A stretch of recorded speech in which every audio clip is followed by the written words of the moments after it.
మీ కాళ్ళు గడ్డి నెత్తిన పోసుకోమంటే పోసుకుంటాను. సెల్ ఫోన్ చూడకండి ప్లీజ్. బైబిల్ కూడా చూడకండి సెల్ ఫోన్లో. బైబిల్ కూడా చూడొద్దు. అర్థమవుతున్నామా? ఎందుకంటే కొన్ని అవకాశాలు అరుదుగా వస్తాయి.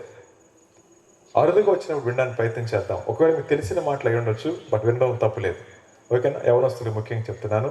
దయచేసి ఒక కొద్ది నిమిషాల పాటు మాటలు వినడానికి ప్రయత్నం చేద్దాం. ప్రేమ ఎక్కడుంటుంది?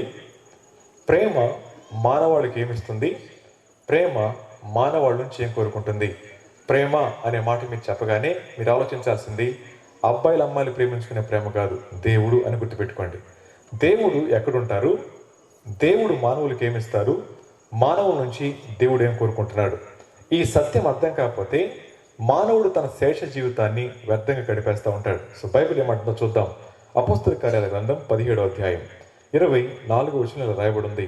అపోస్తల కార్యాల గ్రంథం 17వ అధ్యాయం 24వ వచనం నేను చదువుతాను, దయచేసి వినండి.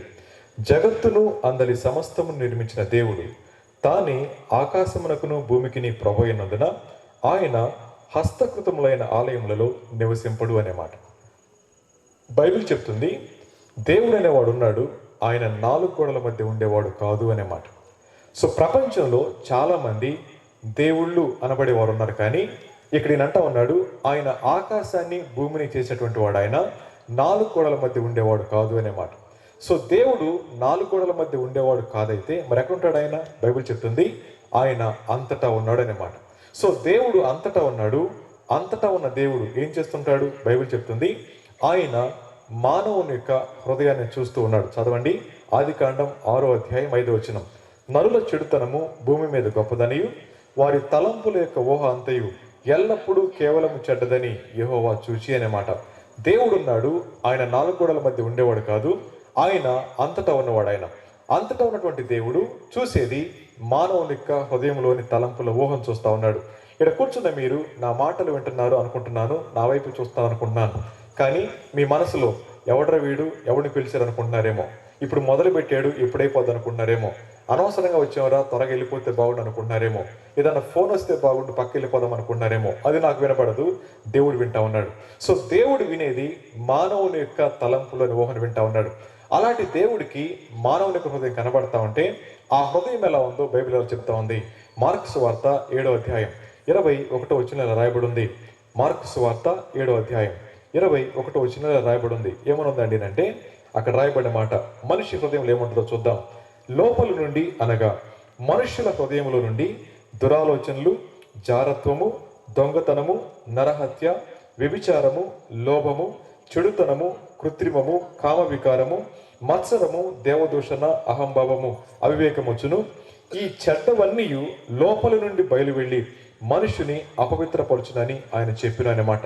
సో దేవుడు చూస్తున్నాడు. దేవుడు చూసేది మానవుని యొక్క హృదయాన్ని. మానవుని యొక్క హృదయంలో ఇక్కడ రాయబడినట్లుగా 13 రకాల పాపాలు ఏలుబడి చేస్తా ఉన్నాయి. ఇలా ఆలోచిద్దాం. నేను మీ గురించి మాట్లాడుతున్నాను, మీరు నా గురించి మాట్లాడుతూ ఉన్నారు. ఒకవేళ మీ అంతరంగంలో నా మీద చెడ్డ అభిప్రాయాన్ని ఆలోచిస్తున్నారు అనుకోండి, మీ ఆలోచన నాకు తెలిస్తే నేను ఎలా ఉంటాను చెప్పండి? కోపం వచ్చేస్తుంది. అలాంటిది దేవుడు మానవుని చూస్తా ఉన్నప్పుడు మానవుని యొక్క హృదయంలో ఈ 13 రకాల పాపాలు కనపడతా ఉంటే దేవునికి ఎంత కోపం రావాలా? ఒకవేళ ఇక్కడ కూర్చున్న మనం అందరం పైకి మంచివాళ్ళుగా కనబడవచ్చు, కానీ మన హృదయం ఇంత భయంకరమైంది. మనం చేసే ఆలోచన, మనం మాట్లాడే మాట, మన ఉద్దేశాలు, మన అభిప్రాయాలు చాలా భయంకరంగా కనబడతా ఉన్నప్పుడు అవి బయటికి కనబడట్లేదు కాబట్టి మనం చలామణి అవుతున్నాం. కానీ నా అంతరంగమే కనుక బయటికి కనుక కనబడితే ఎవరు కూడా నన్ను ప్రేమించడానికి ఇష్టపడరు. ఇలాంటి పరిస్థితుల్లో ఆ ప్రేమ అంటా ఉంది, నేను నిన్ను చూస్తా ఉన్నాను, నేను చూసినప్పుడు నీ హృదయం చాలా భయంకరంగా కనబడతా ఉంది. ఇలాంటి భయంకరమైన జీవితాన్ని జీవిస్తా ఉంటే ఏమొస్తుందో తెలుసా అండి? ఇలా చెప్తుంది బైబిల్. ఏమంటుందండి అంటే దేవుని యొక్క మాట వినకుండా, దేవుడు ఏమై ఉన్నాడో అర్థం చేసుకోకుండా వారి జీవితాల్లో పాపాన్ని ప్రేమించే మానవుడు చీకట్లో జీవిస్తా ఉన్నాడు. చీకట్లో జీవించే వాడిని మరణ ఛాయ వెంటాడుతూ ఉంది అని బైబిల్ చెప్తా ఉంది. సో చీకట్లో ఉన్నవాడికి వాడు ఏం చేస్తున్నాడో వాడు తెలియదు. చీకట్లో ఉన్నవాడికి వాడి షర్ట్ మురికైన సంగతి వాడు తెలియదు. చీకట్లో ఉన్నవాడికి తన ముందు పాము వెళ్తున్న సంగతి తెలియదు, తన వెనక గొయ్యున్న సంగతి కూడా తెలియదు. అలా మానవుడు చీకట్లో కూర్చుని ప్రమాదపు అంచులు గుండా వెళతా ఉన్నప్పుడు వాడినే చూస్తున్నటువంటి దేవుడు ఆ వ్యక్తిని ప్రమాదం నుంచి బయటకు తీసుకురావాలంటే ఏం చేయాలో ఆయన ఆలోచిస్తూ ఉన్నాడు. అదేంటో మనం చూద్దాం. అయితే ఈ రాత్రి ఆలోచిద్దాం. దేవుడు అంతటా ఉన్నాడు. ఆయన చూసేది మానవుని యొక్క హృదయాన్ని, ఆయన చూసేది మానవుని యొక్క చెడిపోయిన హృదయాన్ని అనే విషయం మనకు అర్థమైతే, మనం చేసే ప్రతి కార్యానికి ఆయన దగ్గర రికార్డు ఉంది. మనం చేసే ప్రతి చీకటి కార్యానికి ఆయన దగ్గర రికార్డు ఉంది. అలాంటి దేవుడు మానవుణ్ణి ఎందుకు పొడిగించాలి ఆయుష్కాలాన్ని, మానవుణ్ణి ఎందుకు పనిష్ చేయకూడదు? ఎందుకంటే సమస్తం తెలిసినటువంటి దేవుడు మానవుణ్ణి ప్రేమించాలి అంటే వాడిలో మంచి క్వాలిటీ ఏదైనా ఉండాలి. కానీ ఇక్కడ కూర్చున్న మనం అందరం కూడా ఏదో ఒక సమయంలో ఈ 13 రకాల పాపాల్లో మనం పట్టబడిన వాళ్ళమే. ఇలాంటి పరిస్థితుల్లో మానవుడు ప్రమాదం గుండా వెళతా ఉన్నప్పుడు ఆ మానవుని యొక్క లోపల ఏముంటుందో తెలుసా అండి? పాపభీతి బయటకు వస్తుంది. పాపభీతి బయటికి రాగానే వాడు అనుకుంటాడు, దేవుడు ఉన్నాడు కదా, వాడిని ఎలాగోలా మేనేజ్ చేయాలి, చేసి నా లోపల ఉన్న పాపభీతిని పోగొట్టుకోవాలని చెప్పి మానవుడు దేవునికి ఇవ్వడం మొదలు పెట్టాడు. అయితే ఈయన అంటాడు బైబిల్లో, చూడండి, అపోస్తలుల కార్యాల గ్రంథం 17వ అధ్యాయం 25వ వచనంలో ఏమన్నదండి అంటే అక్కడ ఆయన అంటాడు, ఆయన అందరికిని జీవమును ఊపిరిని సమస్తమును దయచేవాడు గనుక తనకు ఏదైనా కొదువైనట్లు మనుషుల చేతులతో సేవింపబడేవాడు కాదు అనే మాట. సో ఎప్పుడైతే మనిషికి దేవుడు ఉన్నాడనే అభిప్రాయం ఉంది, కానీ ఆయన ఏం చూస్తారో, ఆయన ఎలా చేస్తారో అర్థం కానప్పుడు వాడి లోపల జరిగే పాప భీతికి పరిష్కారం కోసం మానవుడు ఇలా ఆలోచిస్తూ ఉన్నాడు. ఎలాగైనా సరే నా లోపల ఉన్న పాపం పోవాలండి అంటే నేను పుణ్యకార్యాలు చేయాలా, నా లోపల ఉన్న పాపం పోవాలండి అంటే దేవునికి దాన ధర్మాలు చేయాలి, నా లోపల ఉన్న పాప భీతి పోయి నేను మోక్షానికి వెళ్ళాలి అంటే నేను ఎలాగోలా దేవునికి డబ్బు ఇచ్చి సంతోషపరచచ్చు అనుకుంటా ఉన్నాడు. కానీ బైబిల్ అంటా ఉంది, ఏమేమగలవు దేవునికి అని అంటున్నాడు, ఆయన అందరికీ జీవమును ఊపిరిని సమస్తమును దయచేవాడు గనుక తనకు ఏదైనా కొదువైనట్లు మనుషుల చేతులతో సేవింపబడేవాడు కాదు. చాలా మంది అంటారు, ఈ గుడి నేను కట్టించిందేనండి, ఆ బడి నేను కట్టించిందేనండి, అది మా తాతలదండి, ఇది మా ముత్తాతలదండి అంటారు. దొనకొండ అనే ప్రాంతంలో ఒక పాస్టర్ గారు చర్చి కట్టుకుంటానంటే ఒక పెద్ద ఆయన 80 సంవత్సరాల వయసు ఉంటుంది ఆయనకి. 80 సంవత్సరాల వయసున్న ఆయన చర్చి కట్టుకోవడానికి 8 సెంట్ల స్థలం ఇచ్చాడు. స్థలం ఇచ్చిన తర్వాత ఆయన ఎప్పుడు చర్చికి వచ్చేవాడు కాదు. సో పాస్టర్ గారు చర్చి కట్టుకున్న తర్వాత ఒక ఆదివారం ఆయన అన్నాడు, ఏమండి చర్చి కట్టుకోవడానికి స్థలం ఇచ్చారు కదా, ఒక ఆదివారం రండి ప్రార్థనలో కంటే ఆయన అన్నాడు, నోట్లోంచి చుట్ట తీశాడు, పంచె పైకి పెట్టాడు. ఆయన అన్నాడు, నేను చర్చికి వస్తే నా జీవాలయం అయిపోతాయి, సో జీవాలకి ఆహారం నువ్వు పెడతావా పాస్టరు, కాబట్టి నా కోసం నువ్వు ప్రార్థన చేయి, అంతేగా చర్చికి రమ్మని చెప్పొద్దు అని చెప్పి వెళ్ళిపోయాడు. సో వెళ్ళిపోయిన తర్వాత మరి స్థలం ఇచ్చాడు కాబట్టి ఆయన ఏం మాట్లాడలేకపోయాడు. ఆ తర్వాత ఒక రోజున ఆ పాస్టర్ గారు మీటింగ్కి వచ్చారు. పాస్టర్ గారు ఫోన్ చేసి అన్నారు, ఏమండి మనకి స్థలం ఇచ్చిన ఆయన చనిపోయాడు అని చెప్పన్నారు. ఈయన అన్నాడు, పాపం పెద్ద ఆయన కదా, 80 సంవత్సరాల వయసు కదా, చచ్చిపోయాడేమో అనుకున్నారు. కానీ పాస్టర్ గారు అన్నారు, కాదండి అతను ఊరేసుకుని చచ్చిపోయాడు అని చెప్పి అన్నారు. అనిన తర్వాత ఆయనకి ఆస్తుంది, ఆయనకి కుటుంబ సభ్యులు ఉన్నారు, ఆయనకి బంధుమిత్రులు ఉన్నారు, ఆయన సంపూర్ణమైన ఆరోగ్యంతో ఉన్నాడు. కానీ మనసులో తనకున్నటువంటి పాపభీతి చేత పరిష్కారం ఏంటో అర్థం కాక ఆ సమస్యని తనే మనసులో దాచుకొని ఆ సమస్యకి పరిష్కారం అతనే ఊహించుకొని మెడకి తాడేసుకున్నాడు, తలకి ఏలాడేసాడు, చచ్చిపోయాడు.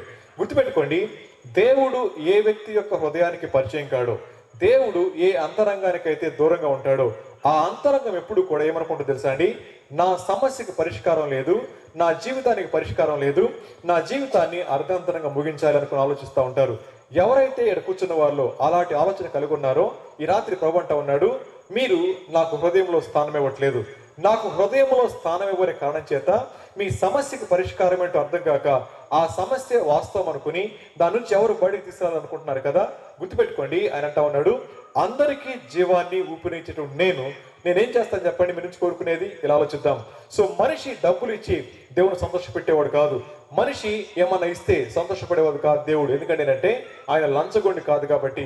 సో మానవుని యొక్క అంతరంగంలో వాడు చేసిన పాప కార్యాలను బట్టి వాడి లోపల పెరిగిపోతున్న పాప భీతికి పరిష్కారం ఏంటో అర్థం కాక చాలా మంది సంవత్సరానికి ఒకసారి పుణ్యస్థలాలకు వెళతారు, వారు కలిగిన దాన్ని కానుకలు ఇచ్చేస్తారు, అనుకుంటారు ఇదిగో ఈ రోజు నేను దగ్గరికి వచ్చాను, నా కానుకలు నీకు ఇచ్చేస్తా ఉన్నాను, తిరిగి మళ్ళీ ఇంటికి వెళ్ళిపోతాను, మళ్ళీ వచ్చే సంవత్సరం దాకా నన్ను జాగ్రత్తగా కాపాడు, మళ్ళా సెటిల్ అయితే మళ్ళీ నీ దగ్గరికి వస్తానని చెప్పి మొక్కుంటారు. గుర్తుపెట్టుకోండి, మానవుడు ఎందుకు ఇలా ఆలోచిస్తాడో తెలుసా, దేవునికి ఏం కావాలో అర్థం కానప్పుడు అన్ని ఇస్తారు, కానీ దేవునికి కావాల్సింది మాత్రం ఎవరు? బైబిల్ చెప్తా ఉంది, దేవునికి కావాల్సింది మానవుని యొక్క హృదయంలో స్థానం. మానవుని యొక్క హృదయంలో దేవునికి స్థానం ఇవ్వకుండా మానవుడు ఏమిచ్చినా కానీ ఒకవేళ మనుషులు సంతోషపరచొచ్చేమో, కానీ దేవుడు అంటా ఉన్నాడు, అది కాదు నాకు కావాల్సిందని చెప్పి అంటా ఉన్నాడు. సో దేవుడు చూస్తున్నాడు, దేవుడు చూసేది మానవుని యొక్క హృదయాన్ని, మానవుని యొక్క హృదయం చెడిపోయింది. అలాంటి చెడిపోయిన మానవుడు దేవుణ్ణి సంతోషపరచడానికి ధనం ఇవ్వడం మొదలు పెట్టాడు. కానీ బైబిల్ అంటా ఉంది, మీ ధనం కాదు నాకు కావాల్సింది, మీరే కావాలని చెప్పి దేవుడు మాట్లాడుతున్నాడు. ఇది రెండో మాట. ఆ తర్వాత మానవుడికి అర్థం కాని విషయం ఏంటంటే, ఆ దేవుడు ఉంటే నా నుంచి ఏం కోరుకుంటున్నాడు చూడండి. బైబిల్ ఏమని చెప్తా ఉందో 26వ వచనం చదువుదాం. 26. మరియు యావత్ భూమి మీద కాపురమునుటకు ఆయన ఒకరి నుండి ప్రతి జాతి మనుషులను సృష్టించి వారు ఒకవేళ దేవుణ్ణి తడువులాడి కనుగొందురేమని నిర్ణయ కాలమున నివాస స్థలం యొక్క పొలిమెరను ఏర్పరచును అన్నమాట. మూడో విషయం ఏంటో తెలుసా అండి? ఆ సృష్టికర్త యొక్క ఆశ ఏంటో తెలుసా? ఆ దేవదేవుని యొక్క ఆశ ఏంటో తెలుసా అండి? ప్రతి మానవుడు కూడా దేవుని తెలుసుకోవాలి. సో దేవుని తెలుసుకోవాలి అంటే ఇక్కడ రాయబడిన మాట, నిర్ణయ కాలం ఉంది, నివాస స్థలం యొక్క పొలిమెర ఉంది. పొలిమెర అంటే అర్థం మీ అందరికీ తెలుసు కదండి, ఊరి చివర అంటారు. సో ఊరి చివర ఏముంటాయి? రాత్రిపూట మాట్లాడకూడదా? ఊరి చివర ఏముంటాయి చెప్పండి? సమాధులు ఉంటాయి. ఎవరుంటారు సమాధుల్లో? త్వరగా చెప్పాలి. ఏమండి? దెయ్యాలు ఉంటాయా? Very good. నేను అంటాను, అక్కడ ఉండేది మన తాతలు, అక్కడ ఉండేది మన అమ్మమ్మలు, అక్కడ ఉండేది మన చచ్చిపోయిన అమ్మా నాన్నలు, అక్కడ ఉండేది మన బాబాయిలు పిన్నిలు, అక్కడ ఉండేది మన రక్త సంబంధికులే కాదంటారా? అవును కదండి. ఒకసారి శ్వాస ఆగిపోయిన తర్వాత సంబంధాలు తెగిపోతాయి. ఒకసారి శ్వాస ఆగిపోయిన తర్వాత వారు పేరు తలుచుకోవడం కూడా భయం వేస్తూ ఉంటుంది. ఒకసారి శ్వాస ఆగిపోయిన తర్వాత మన పరిచయం, మన యొక్క ప్రేమ అందరికి అసహ్యం వేస్తూ ఉంటుంది. ఎందుకంటే మానవుని యొక్క జీవితంలో శ్వాస ఆగిన మరుక్షణమే వాడిని మనుషులు అంటారు, శవం అని చెప్పి అంటారు. గుర్తుపెట్టుకోండి, బైబిల్ అంటా ఉంది, ప్రతి మనిషి కూడా ప్రపంచం మొత్తం తిరిగి రావచ్చేమో. ఇక్కడ కూర్చున్న మీలో చాలా మంది చదువుకునే పిల్లలు ఉన్నారు. నేను ఉద్యోగం చేసి అమెరికా వెళ్తాను సార్, ఆస్ట్రేలియా వెళ్తాను సార్, ఇంగ్లాండ్ వెళ్తాను సార్, అన్ని తిరిగి వస్తాను సార్ అంటే ఎక్కడన్నా తిరిగి రండి, మన డెస్టినీ మాత్రం అదే. ప్రపంచంలో ఎంత తెలివైన వాడైనా, ప్రపంచాన్ని ఏలుబడి చేసేవాడైనా, వాడు ఎంత సంపాదించిన వాడైనా, ఎంత ధనికుడైనా, ఎంత దాతృత్వం కలిగిన వాడైనా ఒకానొక రోజున వాడు చేరాల్సింది ఆ డెస్టినీకి మాత్రమే. సో బైబిల్ అంటా ఉంది, ఆ పొలిమెరకి నువ్వు చేరకముందే దేవునికి నీ హృదయంలో స్థానం ఇవ్వాలి.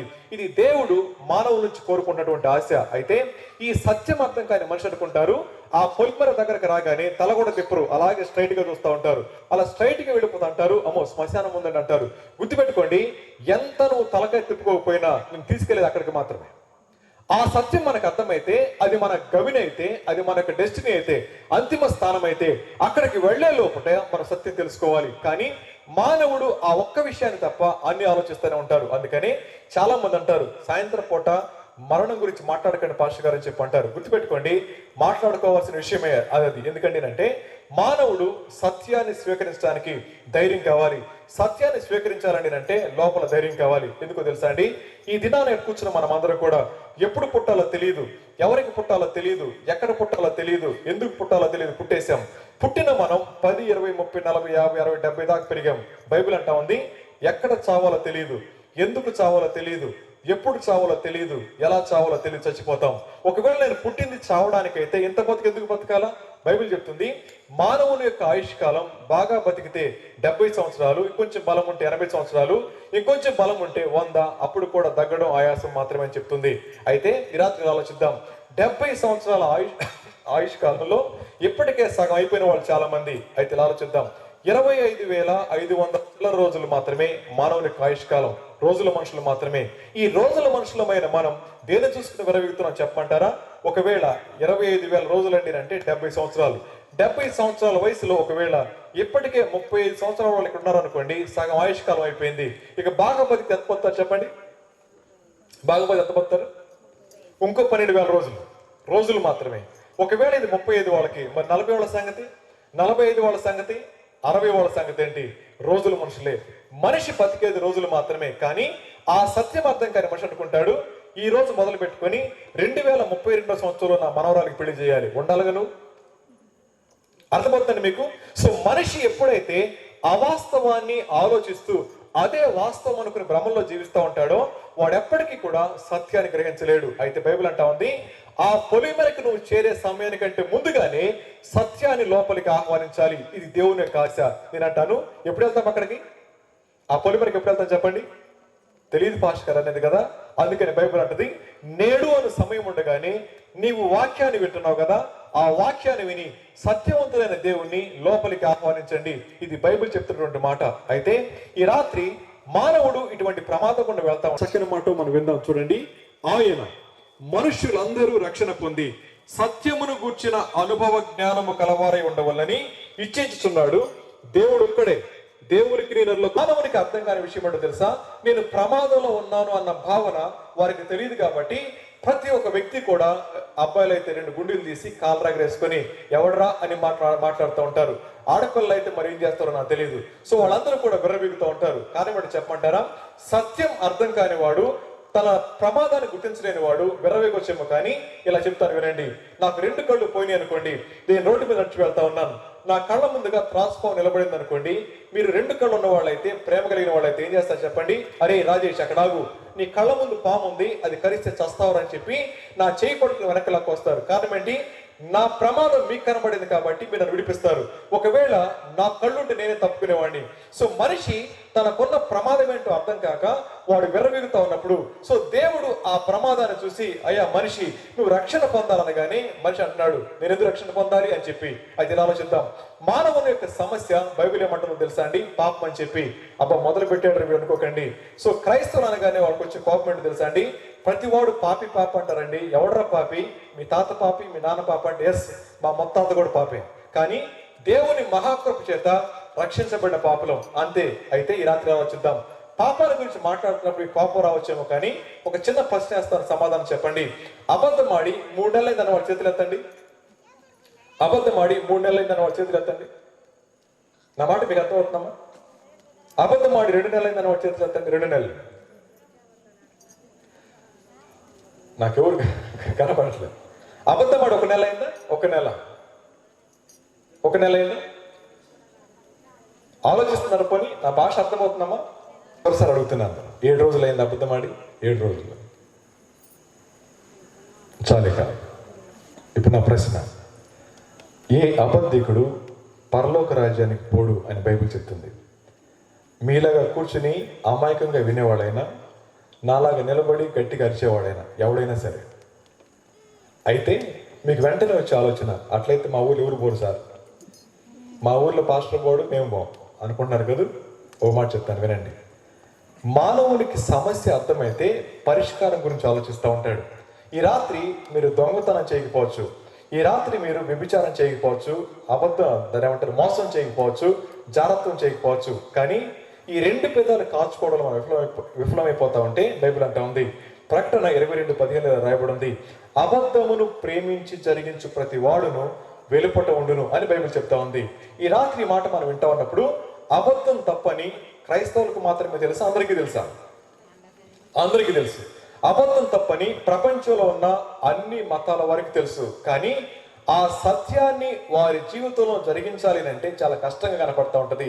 ఆ క్రమంలో వాళ్ళు అంటారు, అందుకే సార్ మేము చెప్తుంది, అంత సులువు కాదండి మాట్లాడటం, స్టేజ్ ఎక్కి మాట్లాడటం సులువే, కానీ మీరు ఆలోచించి చూడండి సార్ అని చెప్పి అంటున్నారు కదా. బైబిల్ అంటుంది, అందుకే ప్రభువు అంటా ఉన్నాడు, అందరూ రక్షణ పొంది సత్యమును గూర్చిన, చదవండి అక్కడ ఉంటుంది కదండి 2వ వచనంలో, సత్యమును గూర్చిన అనుభవ జ్ఞానము కలవారై ఉండవల్లని ఇచ్చేస్తున్నాడు. సత్యం తెలియటం గొప్ప కాదు, సత్యం మాట్లాడటం గొప్ప కాదు, సత్యాన్ని ప్రకటించడం గొప్ప కాదు, కానీ ఆ సత్యాన్ని అనుభవించి జీవించేవాడే గొప్పవాడైతే, ఆ సత్యాన్ని అనుభవించి జీవించాలంటే ఏ మానవుని తరం కూడా కావట్లేదు. ఇలాంటి పరిస్థితుల్లో మానవుడు నిస్సహాయంగా చూస్తా ఉన్నాడు. అప్పుడు బైబిల్ అంటా ఉంది, యోహాను సువార్త 14:6 ఆయన అంటా ఉన్నాడు, నేనే మార్గము, నేనే సత్యము, నేనే జీవము, నా ద్వారా తప్ప ఎవడు నా తండ్రి దగ్గరకు రాడు అని బైబిల్ చెప్తా ఉంది.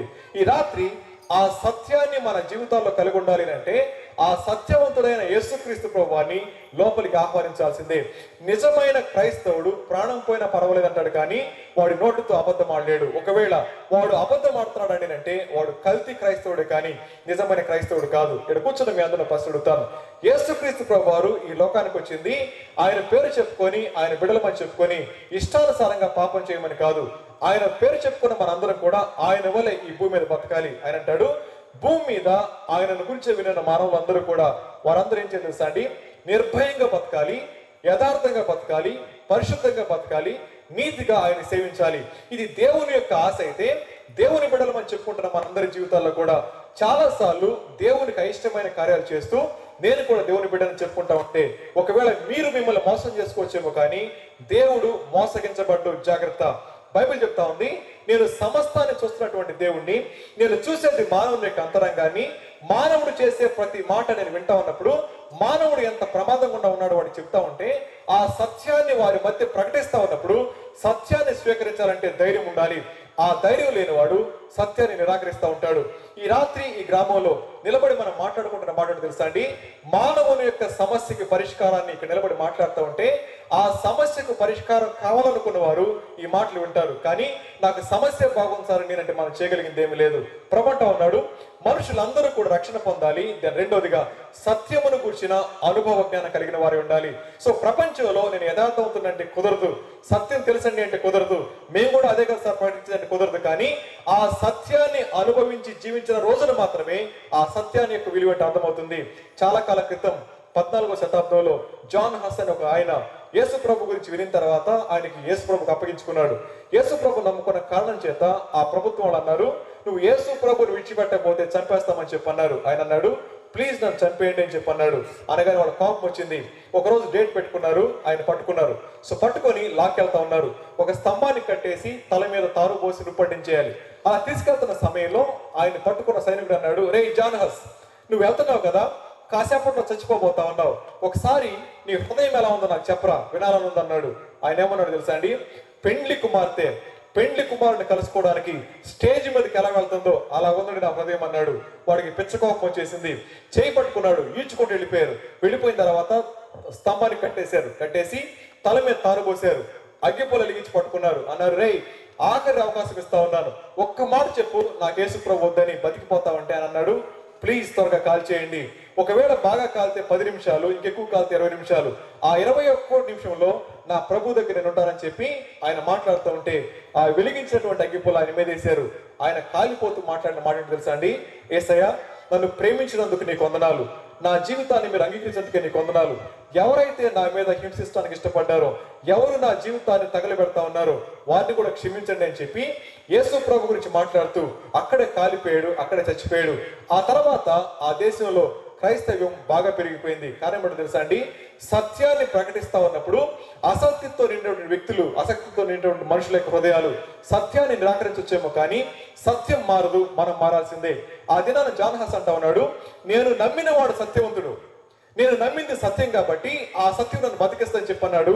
నిలబడ్డాడు. ఒక్క మాట చెప్తే చాలు, నాకు యేసు ప్రభు తెలియదు అని చెప్తే చాలు బతికిపోయేవాడే. కానీ ఆ ఒక్క మాట చెప్పడానికి ఇష్టపడకుండా సత్యం కోసం నిలబడ్డాడు, సత్యం కోసం చచ్చిపోయాడు. ఈ రాత్రి ఆలోచిద్దాం, ఒకవేళ యేసు ప్రభు సత్యం కాకపోతే ఆ సత్యాన్ని విని అంగీకరించిన వాళ్ళు ఇంత ధైర్యంగా బతకలేరు. భారతదేశానికి క్రైస్తవ్యం క్రీస్తు శకం 57వ సంవత్సరానికి 63వ సంవత్సరానికి మధ్యలో వచ్చింది. ఆ సంవత్సరాలకి ఇంకా భారతదేశానికి అమెరికా రాలేదు. అప్పటికి భారతదేశంలోనికి సువార్త వచ్చినప్పటికీ ఇంకా అమెరికా దేశమే కనుగోలేదు. అలాంటి సమయంలో యేసు ప్రభు చూసినవాడు, యేసు ప్రభువును తాకినవాడు, యేసు ప్రభుతో తిరిగినవాడు, యేసు ప్రభు చంపబడితే చూసినవాడు, యేసు ప్రభు చనిపోయి సమాజం తిరిగి లేచిన తర్వాత ఆయన ప్రత్యక్షంగా చూసినవాడు భారతదేశానికి వచ్చాడు. కేరళ రాష్ట్రంలో మొట్టమొదటికి వచ్చి యేసు ప్రభు గురించి ప్రకటించాడు. ఆయన అడిగినటువంటి ప్రశ్న, అయితే నువ్వెవరు అని చెప్పన్నప్పుడు ఆయనకి చెప్పిన సమాధానమే, నేనే మార్గము సత్యము జీవము, నా ద్వారా తప్ప ఎవడు తండ్రి దగ్గరికి రాడని చెప్పి. అలాంటి తోమ భారతదేశానికి వచ్చినప్పుడు చాలా మంది సువార్త విన్నారు. కొంతమంది అంగీకరించారు, ఇష్టం లేని కొంతమంది ఆయన బల్లె పెట్టి పొడిచి చంపేశారు.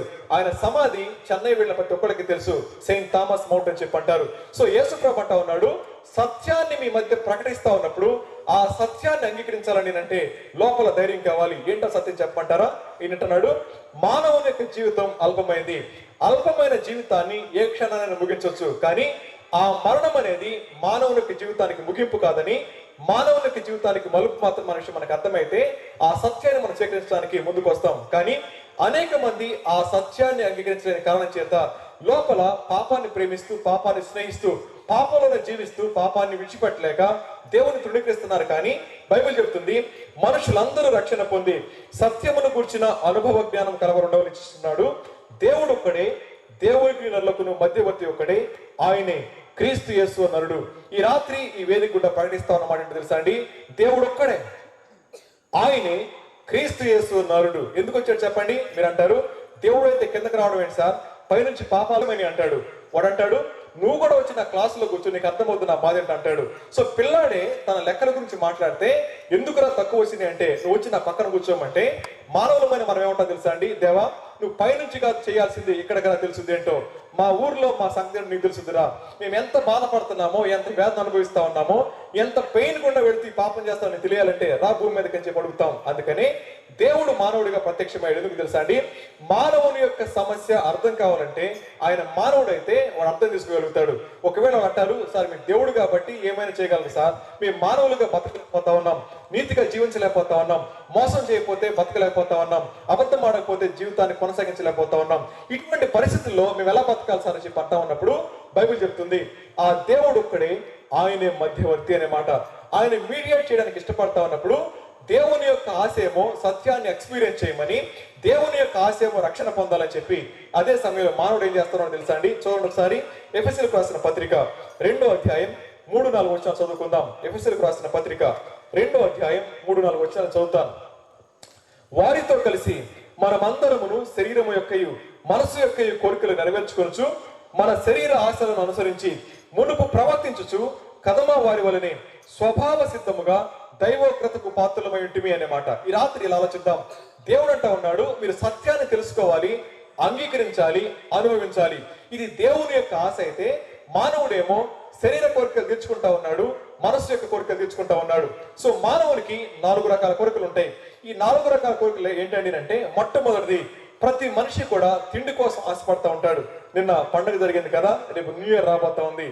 ఆ న్యూ ఇయర్ వచ్చే ముందు రోజు రాత్రి అంటే 31వ తారీఖు రాత్రి ప్రతి గ్రామంలో, మోసం ఇక్కడ ఉంటుందో లేదో నాకు తెలియదు కానీ, ప్రతి పెద్ద ఊరిలో పలావ్ గిన్నెలు పెద్ద పెద్ద కనబడతాయి. సాయంత్రం 3 నుంచి మొదలు పెడతారు. సో 3 గంటల నుంచి కొంచెంపాటి వంట వచ్చినోడు చాలు ఇంటి ముందు పలావ్ గిన్నె పెట్టేసి వంట మొదలు పెడతాడు.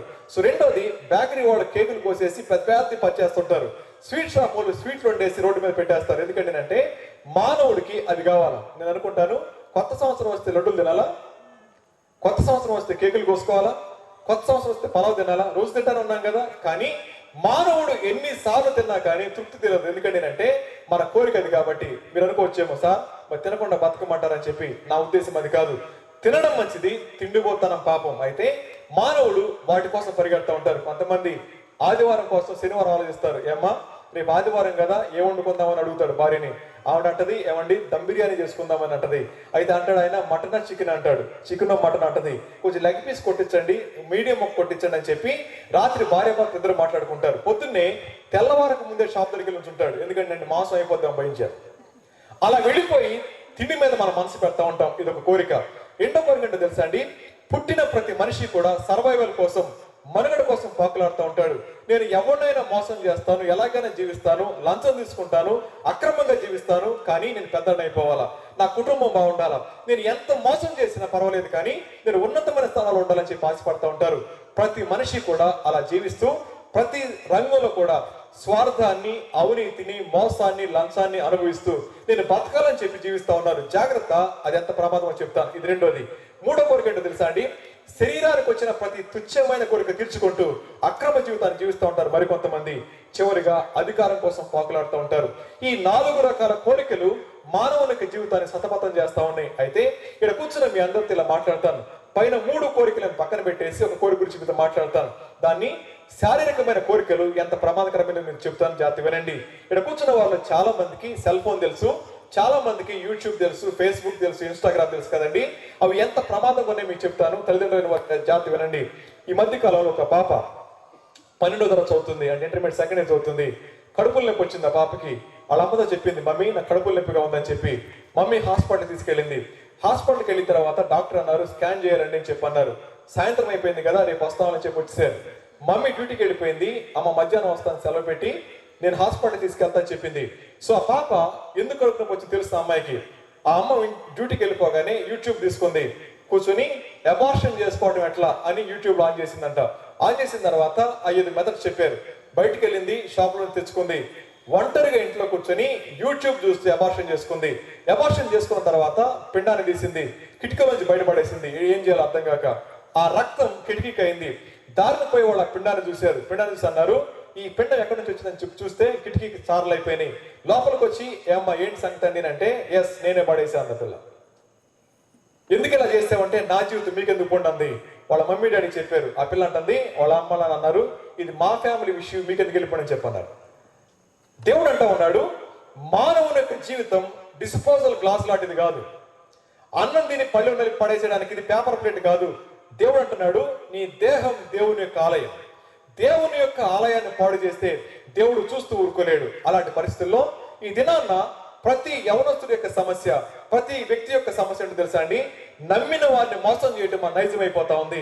ఎంత అమ్మా నాన్న ప్రేమిస్తా ఉన్నారో, ప్రేమించిన అమ్మా నాన్న మోసం చేసి 2 రోజుల క్రితం పరిచయమైన వారితో పారిపోయేవాడు కొంతమంది, అక్రమంగా సంబంధాలు పెట్టినవాడు కొంతమంది, యూట్యూబ్ చూసి ఫోటోగ్రఫీ చూసేవాడు కొంతమంది, వ్యభిచారం చేసేవాడు కొంతమంది, తాగేవాడు కొంతమంది, తిరిగేవాడు కొంతమంది, ఎంత అక్రమమైన జీవితాన్ని జీవిస్తా ఉన్నారో. బైబిల్ అంటుంది, అలా ఎవరైతే జీవిస్తా ఉన్నారో వారి మీదకి దేవుని యొక్క ఉగ్రత సమీపంగా ఉంది. బైబిల్ చెప్తున్న మాట ఏమంటారు చెప్పండి? అలా చేస్తున్న వారి మీదకి దేవుని యొక్క ఉగ్రత సిద్ధంగా ఉంది.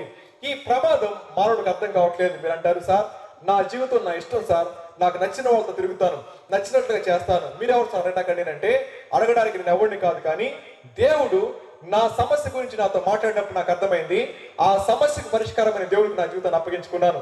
ఆ సమస్య పరిష్కారం అర్థం కాకపోతే ఎప్పటికి కూడా ఏ మానవుడు కూడా దేవుని దగ్గరికి రాలేకపోతా ఉన్నాడు. ప్రియమైన వాళ్ళారా, ఒక చిన్న ప్రశ్న చేస్తాను.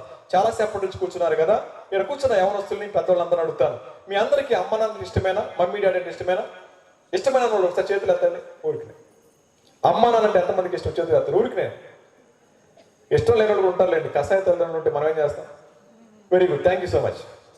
రెండో ప్రశ్న, నిజంగా మీరు ప్రేమించే వాళ్ళైతే మీకు ఊహ తెలిసిన దగ్గర నుంచి మీరు చేసిన ప్రతి పని, మీకున్న ప్రతి రిలేషన్, మీరు చేసిన ప్రతి చాటింగ్, మీరు చూసిన ప్రతి మూవీ, మీరు వెళ్ళిన ప్రతి స్థలం అన్నీ మీ మమ్మీ డాడీతో షేర్ చేశారా? వారికి తెలియకుండా ఏమైనా సీక్రెట్స్ ఉన్నాయా? ఏ సీక్రెట్స్ లేవని వాడి చేతులు ఎత్తండి. నా లెఫ్ట్ సైడ్ ఏ చేతులు ఎగట్లేదు. వెరీ గుడ్, ఒక చేతులు వేసింది ఇంటి పక్కన, మిగతా చేతులు ఏమైపోయింది? నా ఊరు తెలియదు, నా పేరు పోసి తెలిసి ఉంటుంది, నా పేరు తెలియదు, నేను ఎవరో మీకు తెలియదు. ఒక అనామకుడు ఒక ప్రశ్న అడగగానే ఎందుకని మీరు సమాధానం చెప్పలేకపోయారు? నేను మీ ఇంటికి రాను, మీ మమ్మీ డాడీని అడగను, ప్రూఫ్ ఏంటని చూపించమని అడగను. కానీ ఒక చిన్న ప్రశ్న కానీ, లేదు సార్ నేను చాలా తప్పులు చేశాను, చాలా విషయాలు సీక్రెట్స్ ఉన్నాయని చెప్పి అనుకున్నారు కదా, ఎవరికి సమాధానం చెప్పని చెప్పమంటారా? మీ మనస్సాక్షిలో రికార్డ్ అయిపోయిన బ్లాక్ బాక్స్లో. మీరు ఎవరిని మోసం చేయాల్సిన పని లేదు, మీ లోపల అన్ని రికార్డెడ్గా ఉన్నాయి. ఏ విషయాలు దాచిపెట్టారో, ఏ విషయాలు ఎవరు కనబడకుండా చేస్తున్నారో రికార్డ్ అయి ఉన్నాయి. ఒకవేళ ఆ బాక్స్ కనుక ఓపెన్ అయితే మీ బండారం బయటపడిపోద్ది. ఈ రాత్రి ఇంటికి వెళ్ళండి, మమ్మీ ఆ పాషకర్ ఒకడు వచ్చాడు మమ్మీ, వాడు అన్ని రహస్యాలు షేర్ చేసుకోమన్నాడు మమ్మీ అని చెప్పి కూర్చొని చెప్పండి. అమ్మా నేను ఇలా చేశానని చెప్పి చెప్పండి. నా బంగారం అంటారా? నా కొడుకు కాబట్టి అలా చేసేవారు అంటారా? చెప్పండి, అలాగంటారా? చెప్పు తీసుకొని కొట్టరు. వాళ్ళకి తెలియదు కాబట్టి ప్రేమిస్తా ఉన్నారు. ఇప్పుడు నా ప్రశ్న చెప్పంటారా? మనం చేసిన ప్రతి చీకటి కార్యం దేవుడు చూస్తూనే ఉన్నాడు. దేవుడు చూస్తూనే ఉన్నాడు. రహస్యం అంటే నీకు దేవుడికి మాత్రమే తెలిసింది రహస్యం అంటే, ఇంకెవరికి తెలియదు. నీకు దేవుడికి మాత్రమే తెలిసిన దాన్ని రహస్యం అంటారు. ఇప్పటిదాకా మనకు నిర్వచనం అంటే తెలుసా అండి? రహస్యం అంటే నాకు మాత్రమే తెలిసింది సార్ అనుకుంటారు కదా. కాదు, నీకు దేవుడికి మాత్రమే తెలిసింది రహస్యం అయితే, అలాంటి రహస్యాన్ని దేవుడు చూస్తూ భరించగలుగుతా ఉన్నాడా? ఆయన ఏమైనా చేయగలిగితే నీ ప్లాన్ తీసుకోవాలా? నేను కొట్టాలంటే ఆయన పర్మిషన్ తీసుకోవాలా? కూర్చున్న వాడు లేవకుండా చేయగలడు ఆయన. అలాగే కూర్చున్నారు. ఒకవేళ ఆయనకి చాలు అనుకుంటే లేపడానికి 10 మంది రావాలి మనల్ని, ఎందుకంటే కొంచెం వెయిట్ ఉన్నాం కాబట్టి నాకులాగా. అలాంటి మనిషి ఎంత గర్వీగుతా ఉన్నాడు. సో దేవుడు వాడిని ప్రేమిస్తూ, నీ అంతరంగం ఎంత పాడైపోయినా నువ్వు చేసే సమస్తాన్ని చూస్తూ కూడా ఎంత పరిస్థితి నీకు అర్థమవుతుందా అన్నప్పుడు ఒక ఆయన అన్నాడు, మనిషి ఎప్పుడైతే దేవునితో సంతృప్తి చెందడో వాడు అక్రమ జీవితాన్ని జీవిస్తూ ఉన్నాడంట. నేను అంటాను, ప్రియ తమ్ముడు చెల్లి ఆలోచించండి. ఎవరైతే నా లోపల సీక్రెట్ ఉందన్నారో, ఒకవేళ ఇలా అనుకుందాం, మీరు మీ boy friend girl friend park వెళ్ళారు అనుకుందాం కాసేపు. ఆ పార్క్ లో మీరు క్లోజ్ గా మూవ్ అయ్యారు, చెయ్యేసారో కాలేసారో తెలియదు, చెయ్యేశారు. ఒకవేళ ముద్దే పెట్టుకున్నారు అనుకుందాం. ఆ సమయంలో ఆకాశం నుంచి దేవుడు చూస్తా ఉన్నప్పుడు ఆయన చేయడానికి పెద్ద కష్టం అంటారా? ఆలోచించండి ఒకసారి. ఆయన మన లేవకుండా కూడా చేయగలడు. ఆ ప్రమాదం అర్థం కాని మనిషి ఇష్టానుసారంగా జీవిస్తూ, సార్ నాకు 4 గర్ల్ ఫ్రెండ్స్ సార్, నాకు 5 బాయ్ ఫ్రెండ్స్ సార్ అని చెప్పి అనుకుంటున్నారు కదా, జాగ్రత్త, విరుస్తాడు ఆయన. పాపానికి జీతం మరణం. ఆ పాప భీతి నుంచి పోవడానికి మానవుడు ఎన్నో కార్యక్రమాలు చేస్తా ఉన్నాడు, కానీ పాపానికి పరిష్కారం దేవుడు మాత్రమే చూపించగలడు. ఎందుకంటే అంటే ఆయన చూస్తున్నాడు, ఆయన మాత్రం విడిపించగలడు. కాబట్టి ఈ రాత్రి అంటా ఉన్నాడు, ఆ ప్రేమ ప్రత్యక్షమైంది ఎందుకో చూడండి. యోహాను రాసిన మొదటి పత్రిక 4వ అధ్యాయంలో ఎందుకు ఆయన వచ్చాడు 2 పాయింట్ దగ్గరికి వస్తా ఉన్నాను. 9వ వచనం చదువుతాను. మనము ఆయన ద్వారా జీవించినట్లు దేవుడు తన అద్వితీయ కుమారుని లోకములోనికి పంపెను. దీని వలన దేవుడు మన ఎందుంచిన ప్రేమ ప్రత్యక్షపరచబడిన అన్నమాట. సో దేవుడు ఎవరో చెప్పాను, ప్రేమ ఏంటో చెప్పాను, ప్రేమ ఏం చేస్తో చెప్పాను, ప్రేమ ఏమిస్తుందో చెప్పాను, ప్రేమ ఏ కోరుకుంటుందో చెప్పాను. చెప్పిన తర్వాత మానవుడు ఏం కోరుకుంటున్నాడో చెప్పాను. ఇలాంటి పరిస్థితుల్లో సమస్యల వలయం గుండా మానవుడు వెళ్తా ఉంటే ఆ సమస్యల వలయం నుంచి అనగా మానవుడు మరణం నుంచి విడిపించాలి అంటే ఆ ప్రేమ ప్రత్యక్షం అవ్వాల్సిందే. ప్రత్యక్షం అవడం అండి అంటే కనబరుచుకోవడం అని అర్థం. అంటే మీరు అనుకోవచ్చేమో, సార్ ఎందుకు కనబరుచుకోవాలని నేను అనొచ్చేమో. మానవుడు అల్పమైన వాడు, దేవుడు అనంతుడు. అనంతుడైన దేవుడిని మానవుడు ఎప్పటికీ తెలుసుకోలేడు. కారణం ఏంటంటే ఇలా అన్నాడు ఒక ఆయన, రెక్కలు ఉన్నాయి కదా అని చెప్పి పక్షి సూర్యుడి దగ్గరికి వెళ్తే కాలిపోద్దని చెప్పి. అలాగే మానవుడు తెలియగలిగిన వాడే. వాడు అంటాడు, అరే పాస్టరు గొంతు చించుకుని అరుస్తున్నావు కదా, గాల్లో దీపం పెడతా, ఆరకుండా చూడమని మీ దేవుడు అని చెప్పి అంటారు కొంతమంది. నేను అంటాను ఆయన చూడగలడు, కానీ నేను అంటాను ఒకవేళ ఆ దీపాన్ని ఆరకుండా చూస్తే నా దీపం మారిపోతుంది. కాబట్టి గాలి రాకుండా ఆపేసిన మనుషులు నేను చచ్చిపోతాను. కాబట్టి సో దేవుడికి దీపం కంటే నేను ముఖ్యం, కాబట్టి నేను చేయగలను. దేవుడు మానవుడిని ప్రేమిస్తున్నాడు కాబట్టి మానవుడు నశించి నరకానికి పోకుండా ఉండటం కోసం అని చెప్పి ఆ ప్రేమ ప్రత్యక్షమైంది ఈ భూమి మీదకి. సో ప్రత్యక్షమైనప్పుడు ఆ ప్రేమను చంపేయాలని చాలా మంది చూశారు. యేసుక్రీస్తు ప్రభువారు చరిత్రలో ఉన్నారు, ఇది ఎవరు కాదలేని సత్యం. యేసు ప్రభువారు ఈ మానవుడికి ఈ భూమి మీద పుట్టారు, ఇది సత్యం. ఎందుకంటే అంటే ఆయన జన్మించిన స్థలం ఇక్కడే ఉంది. ఆయన 33 సంవత్సరాల పాటు ఈ భూమి మీద మానవుడిగా బతికాడు. ఆయన అంటాడు, ఆయన మన వలనే శోధింపబడి ఆయన పాపము లేనివాడిగా జీవించాడని బైబిల్ చెప్తా ఉంది. అంత మాత్రమే కాదు, ఆయన పుట్టాడు, పెరిగాడు, చంపబడ్డాడు. ఎందుకు చంపబడ్డాడు తెలుసా అండి? ప్రతి మానవుని ప్రేమించిన కారణం చేత ఏ పాపము చేయని ఆయన్ని సిలువేసి చంపేశారు. ఇప్పుడు వెంటనే ఏమన్నా తెలుసా అండి, అరే మీరు దేవుడు దేవుడు అంటున్నారు కదరా, తను కాపాడుకోలేకపోయాడు, మమ్మల్ని ఏం కాపాడలేదు కదా మీ సమస్య. ఇలా చెప్తాను, కాపాడుకోలేనిది ఆయన కాదు, చేతగానిది మనకి. ఇక్కడ ప్రశ్నిస్తాను, జీవితకాలంలో ఆలోచించండి. మీరు ఎన్ని కోట్లు సంపాదించినా మీ ఆయుష్ కాలాన్ని అరసెకండ్ పొడిగించుకోగలరా? అరసెకండ్ మన ఆయుష్ కాలాన్ని ఎన్ని కోట్లు ఉన్నా సరే, ప్రపంచం మొత్తాన్ని సంపాదించుకోండి, ప్రపంచంలో ఒక్కడే కోటీశ్వరుడై ఉండండి, నీ ఆయుష్ కాలాన్ని అరసెకండ్ పొడిగించుకోగలమా? ఆస్తి మొత్తం ఇచ్చి. మచిలీపట్నంలో ఒక అబ్బాయి నా మీద ఒక 3 ఎత్తుంటాడు, ఒక్కడే కొడుకు. వాడు ఎప్పుడు జిమ్కి వెళ్తా ఉంటాడు, చాలా ఫిట్నెస్ ఉంటుంది వాడికి. ఒకరోజు జ్వరం వచ్చింది, ఆయన జిమ్కి వెళ్ళాడు. వాళ్ళ నాన్న అన్నారు, రే జిమ్కి వెళ్ళడం ఎందుకు, నేను జ్వరం వచ్చింది మానే అన్నారు. లేదు డాడీ జిమ్ చేస్తే తగ్గిపోద్ది అన్నాడు. చాలా బలంగా ఉండేవాడు, చాలా అందగడాడు. ఆ రోజున వాడికి జ్వరం వస్తే హాస్పిటల్ తీసుకెళ్లారు, ఆంధ్ర హాస్పిటల్ విజయవాడ తీసుకెళ్లారు. తీసుకెళ్ళిన డాక్టర్ అన్నారు, వీడికి 2 కిడ్నీలు పోయినాయండి, చచ్చిపోతాడు అన్నారు. వాళ్ళ నాన్న ఇంట్లో ఉన్న డబ్బులన్నీ అంబాసిడర్ కార్లో కుక్కి బస్తాల్లో కట్టి ఆంధ్ర హాస్పిటల్ పంపించాడు.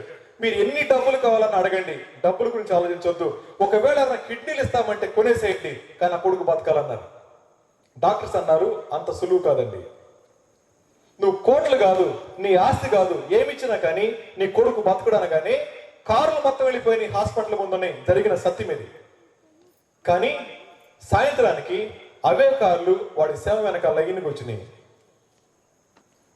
అల్పమైన వాడు మానవుడు. అలాంటి అల్పమైన మానవుడు, తన ఆవిష్కారాన్ని పొడిగించుకోలేని మానవుడు ప్రతి క్షణం భయం గుండా వెళ్తా ఉంటే ఆ భయాన్ని పారదోలడానికి ఆ ప్రేమ ప్రత్యక్షమైంది. ఈ రాత్రి ఈ మాట చదువుతా చూడండి. లూకాసు వార్త 1వ అధ్యాయం, లూకాసు వార్త 1వ అధ్యాయంలో ఒక అద్భుతమైన మాట 75వ వచనం చదువుకుందాం. దయచేసి చూడడానికి ప్రయత్నం చేద్దాం. లూకాసు వార్త 1వ అధ్యాయం 75వ వచనం.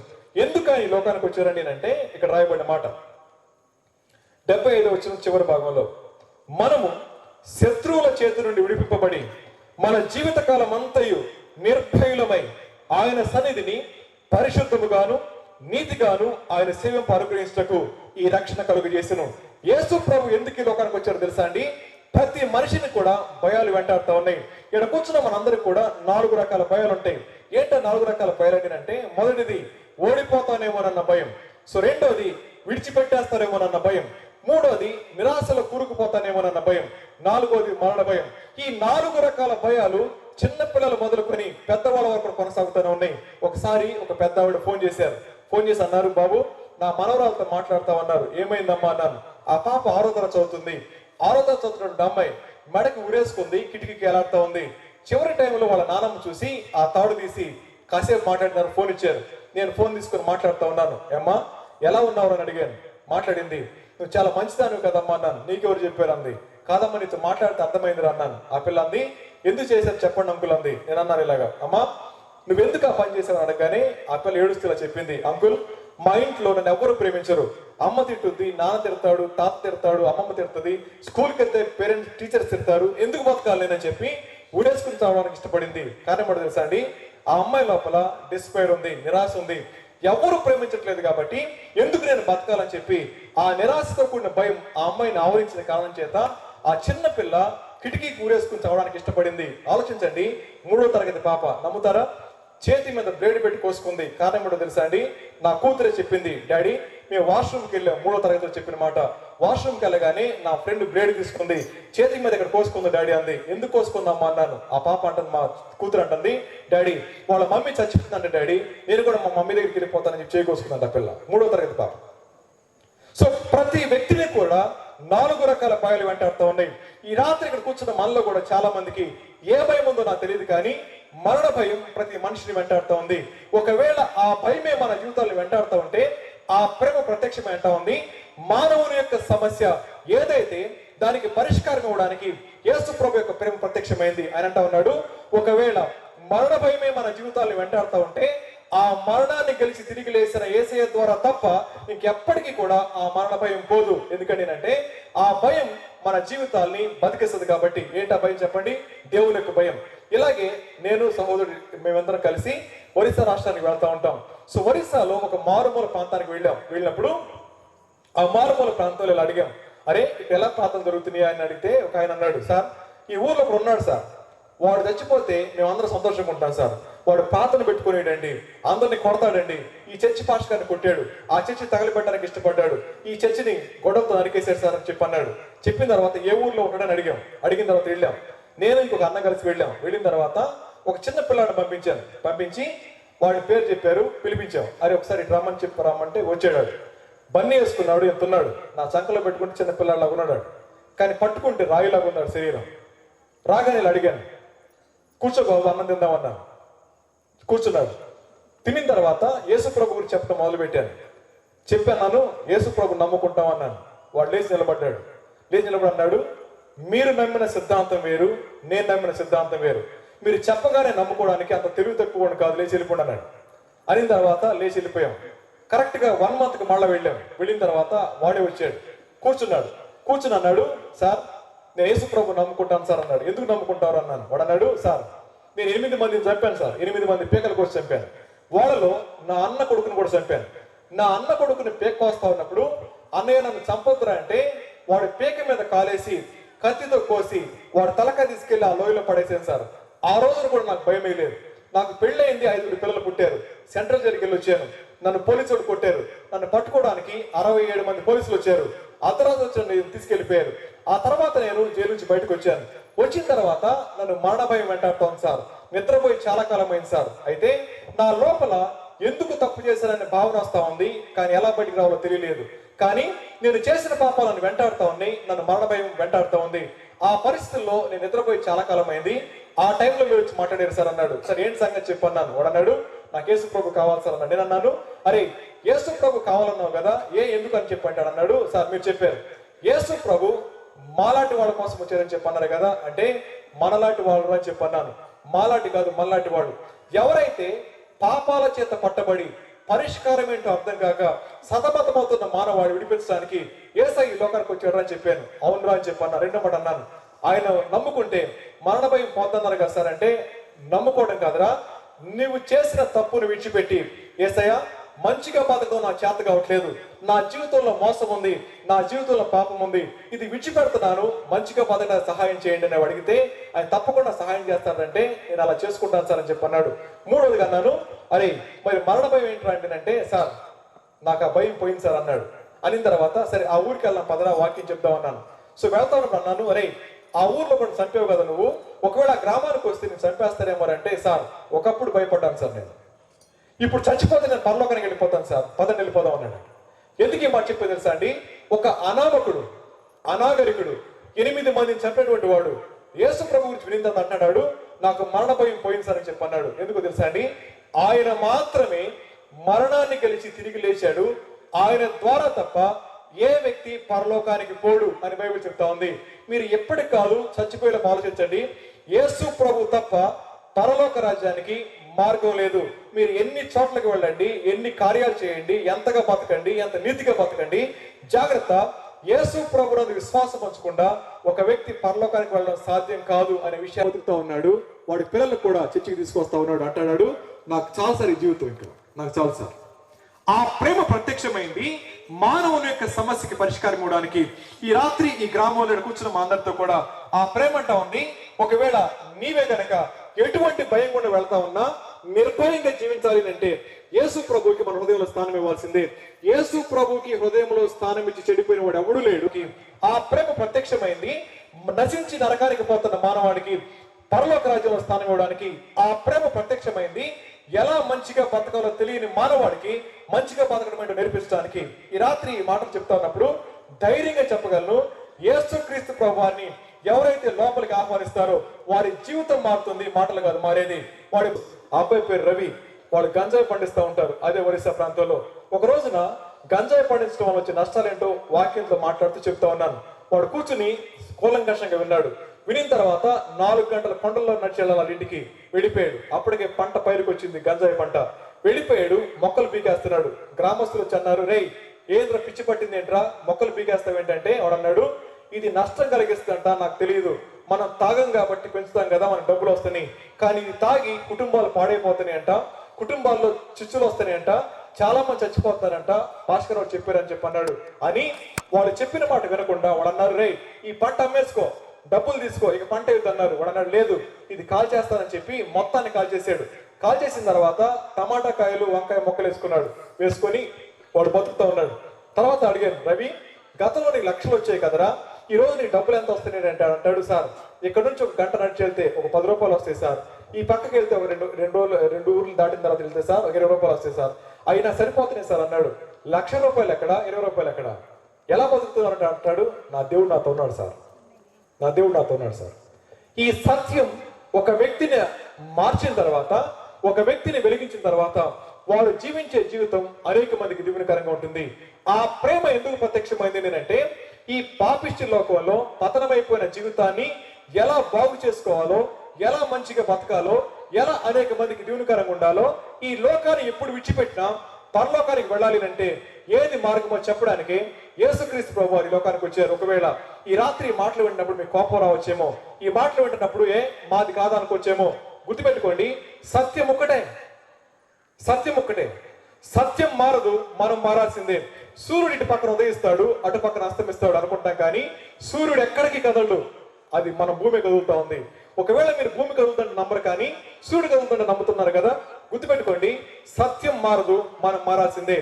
ఆ ప్రేమ ప్రత్యక్షమైన ఎందుకు తెలుసా? ఆయన అంటున్నాడు, మీరు చచ్చిన వారికి బతుకుతున్నారు, మిమ్మల్ని బతికించడానికి నేను లోకానికి వచ్చాను. బైబిల్ అంటుంది, అపరాధాల చేత పాపాల చేత చచ్చిన మానవుని బతికించడానికి యేసుక్రీస్తు ప్రభువు మానవుడి లోకానికి వచ్చారు. అపరాధం అంటే తెలుసా అండి? ఇక్కడ కూర్చొని మీ అందరికి డ్రైవింగ్ వచ్చి అనుకుంటా కదా, ఎంతమందికి లైసెన్స్ ఉందో నాకు తెలియదు. ఒకవేళ మీరు లైసెన్స్ లేకుండా బండి వేసుకెళ్తా ఉన్నప్పుడు పోలీస్ చీఫ్ కనపడగానే మీకు వచ్చే థాట్ ఏంటో చెప్పండి? తప్పన బ్రేక్ పడుతుంది, రోడ్డు పక్కన ఆపేస్తారు, ఆపేసి ఎప్పుడు వెళ్ళిపోతారా బాబు అనుకుంటారు. ఒకవేళ సైడ్ లో దారులుంటే వెళ్ళిపోతారు, లేకపోతే వెయిట్ చేస్తూ ఉంటారు. ఎందుకని చెప్పండి?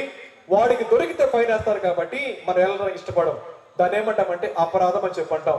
తెలిసిన దాన్ని మీరినప్పుడు దాన్ని అపరాధం అంటాం. అలాగే అబద్ధం ఆడకూడదు, తప్పు తెలుసు కానీ చేస్తా ఉన్నాం, తప్పకుండా పనిష్మెంట్ అనుభవించి తీరాల్సిందే.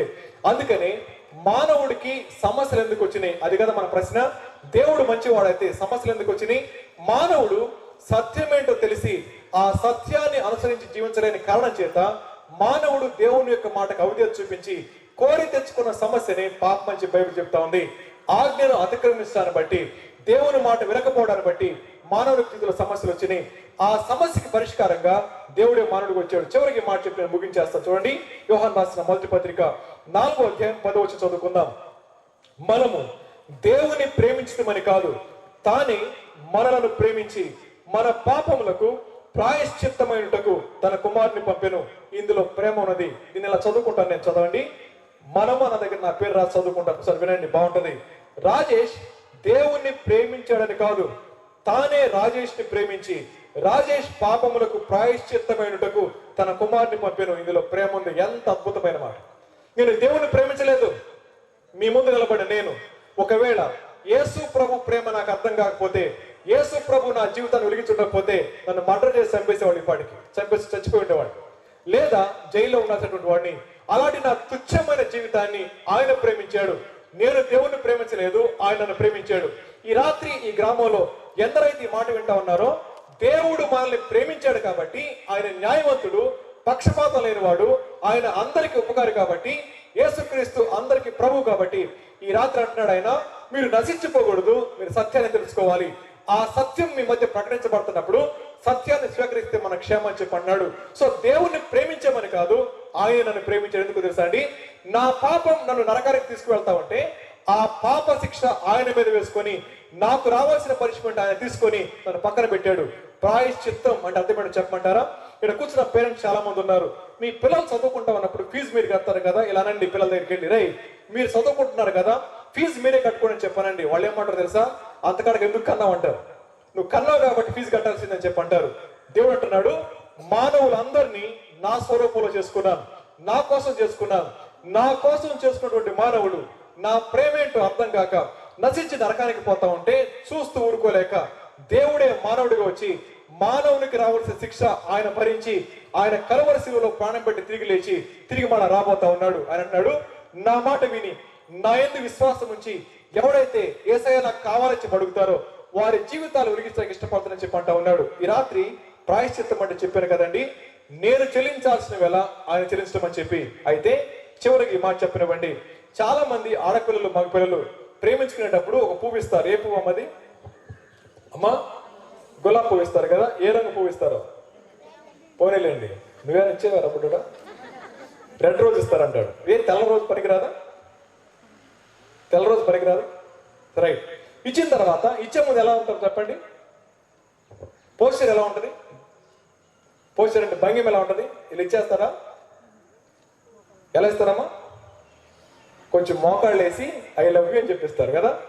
అప్పుడు ఆవిడేముంటది? బొగ్గను 2 చేతులు పెట్టి వావ్ అంటది, అది పట్టుకుంటుంది, అది తీసి పక్కన పెడుతుంది, అది కౌగులించుకుంటుంది. ఇది ప్రేమ కదా. నేను అన్నాను ఒక ఆవిడని, ఒక మీటింగ్ అడిగాను, ఎందుకు మోకాళ్ళు వేయాలమ్మా అన్న. ఒక మెట్టు తగ్గాలి సార్, మా ప్రేమించాలంటాను, ఒక మెట్టు తగ్గాలంట అన్నాను. నేను ఆ పువ్వు ఎందుకు ఇస్తారో నీకు తెలుసమ్మా అన్నాను. తెలియదు సార్ అంది. మీకు కూడా తెలియకపోతే నేను చెప్తాను.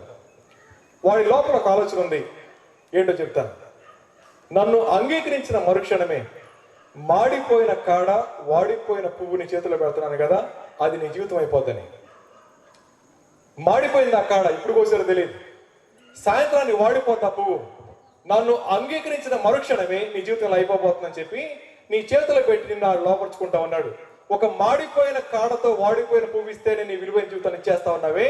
ఆయన ఆకాశానికి భూమికి మధ్య వేలాడుతూ మాంసయుక్తమైన దేహం అంటా ఉన్నాడు. ఆయన నేను దేవుని కుమారుడై ఉండి, దేవుని స్వరూపం కలిగిన వాడినయండి, దాసుని స్వరూపం ధరించి తను తగ్గించుకొని రిక్తుడిగా చేసుకొని ఆయన మానవుడికి లోకానికి వచ్చి నా ప్రేమను మీరు అంగీకరిస్తారని చెప్పి అడుగుతా ఉంటే ఆ ప్రేమ మనకు కనబడట్లేదు. కానీ ఒక మాడిపోయిన పువ్వు ఇస్తే విలువైన జీవితాన్ని ఇచ్చేస్తా ఉన్నారే. ఆలోచించండి ఒకసారి.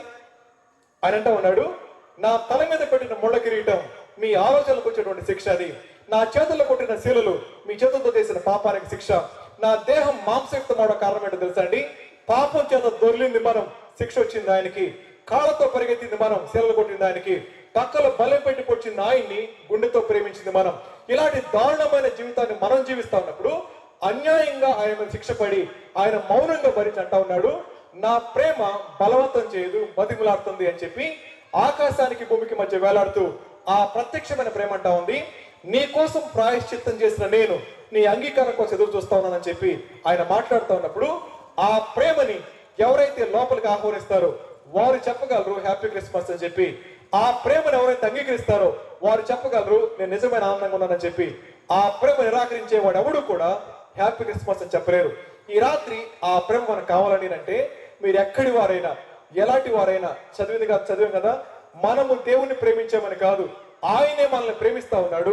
మీకు ఇష్టమైతే ఇలా అడగండి, యేసయ్య మీరెవరో మాకు ఎప్పటిదాకా తెలియదండి, మా సమస్య ఏంటో మాకు అర్థమవుతుంది కానీ పరిష్కారం ఏంటో అర్థం కావట్లేదు, మీరు మానవుడికి ఎందుకు వచ్చారో అనుకున్నాం కానీ మీరు వచ్చింది నా కోసం అనే విషయం నాకు అర్థం కాలేదు, నా లోపల భయాలన్నమాట వాస్తవం, ఓడిపోతాననే భయం ఉంది, గెలవలేనేమోనన్న భయం ఉంది, వదిలేస్తారేమోనన్న భయం ఉంది, నిరాశ భయం ఉంది, మరణ భయం కూడా వెంటాడుతూ ఉంది. మీరు చనిపోయి తిరిగి లేచింది నా భయం దగ్గర చేయనివ్వడానికంట కదా, మీరు మానవుడికి లోకానికి వచ్చింది నా పాపాన్ని క్షమించడానికంట కదా, నాకు నువ్వు కావాలేసాయండి అంటే తప్పకుండా ఆయన మన జీవితాన్ని వెలిగించగలడు. ఆయన మళ్ళీ చెప్తా ఉన్నాను, యేసు ప్రభువు యందు విశ్వాసం ఉంచకుండా ఏ వ్యక్తి కూడా పరలోక రాజ్యానికి పోరు, వారెంతటి వాళ్ళైనా సరే. యేసు ప్రభునందు విశ్వాసం ఉంచకుండా ఏ వ్యక్తి మోక్షానికి పోడు. ఎందుకంటే బైబిల్ చెప్తుంది యోహాను సువార్త 5:24, నా మాట విని నన్ను పంపిన వారి యందు విశ్వాసం ఉంచిన వాడు మరణము నుంచి జీవంలోనికి దాటి ఉన్నాడు అని చెప్పి. ఈ రాత్రి ఒక అద్భుతమైన అవకాశం పడదు తెలుసా అండి. ఇప్పటిదాకా 1:10 పాటు ఈ మాటలు విన్నారు. 1:10 పాటు ఈ మాటలు వినిన తర్వాత లోపల ఆలోచించాల్సింది నా సమస్య గురించి. ఆ సమస్యకి పరిష్కారం ఎక్కడ దొరకట్లేదు కదా. ఒకవేళ మీకు ఇష్టమైతే ఆలోచించండి, యేసయ్య వాడెవడో చెప్పాడని కాదు కానీ నా లోపల సమస్య అన్నమాట వాస్తవం, నువ్వు నిజంగా దేవుడు అయితే నా సమస్య నుంచి బయటకు తీసుకురండి అని చెప్పి మీ హృదయంలో చిన్న ప్రార్థన చేసుకోండి. దేవుడు తప్పకుండా విడిపించగలడు. అటువంటి కృప దేవుడు మనకు దయచేయండి కాక. తల వంచండి, కళ్ళు మూసుకోండి, చిన్న ప్రార్థన చేసుకుని మనం ముగిద్దాం. ప్లీజ్ తల వంచండి, కళ్ళు మూసుకోండి, చిన్న ప్రార్థన చేసుకుందాం. ఎవరు లేచి వెళ్ళద్దు, ఒక చిన్న ప్రార్థన మాత్రమే. ఇంతసేపు ఓపిక కూర్చున్నారు, ఒక చిన్న ప్రార్థన చేసుకున్నాం, వెళ్ళిపోదాం. ప్లీజ్ ప్రార్థన చేసుకుందాం.